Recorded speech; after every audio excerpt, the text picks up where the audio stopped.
કરમસદ પાલિકામાં મિલકત આકરણી ગોલમાલ બાદ છેલ્લા દશકની પાલિકા વહીવટની તપાસ હાથ ધરવામાં આવે તો મસમોટા ભ્રષ્ટાચાર ઉજાગરની આશંકા છે। સરદાર પટેલની કર્મભૂમિ કરમસદ પાલિકાના પૂર્વ પ્રમુખ પતિ અને તેના મળતિયાઓને મળી ગેરકાયદેસર આઈડીનો ઉપયોગ કરી 93 જેટલી મિલકતોની આકરણી કરી પાલિકાને નોંધાયા બાદ છેલ્લા 10 મહિનાથી પાલિકાના વિવિધ વિભાગોમાં રચાયેલ વહીવટી ખેલની તપાસ હાથ ધરવામાં આવે તો મસમોટા ભ્રષ્ટાચાર ઉજાગર થવાની આશંકા સ્થાનિકો દ્વારા વ્યક્ત કરવામાં આવી છે। પૂર્વ પાલિકાના પ્રમુખના પતિ અને તેમના અન્ય 3 મળતિયા બિલ્ડર દ્વારા પાલિકાની ગેરકાયદેસર આઈડીનો ઉપયોગ કરી 93 જેટલી મિલકતોની આકરણી વહીવટના ખેલથી આચરવામાં આવી હોવાની સંદેહ પગલે 2 દિવસ પૂર્વે પાલિકાના ક્લાર્ક દ્વારા વિદ્યાનગર પોલીસ મથકે પૂર્વ પાલિકા પ્રમુખના પતિ ધ્રુવલ પટેલ સહિત અન્ય 3 વિરુદ્ધ ફરિયાદ નોંધાવવામાં આવી છે।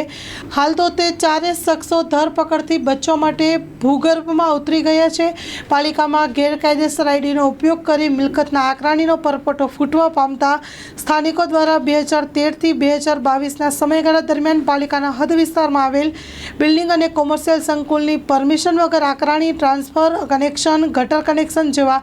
મુદ્દાને તટસ્થ તપાસ ધરવામાં આવે તેવી માંગ કરવામાં આવી છે।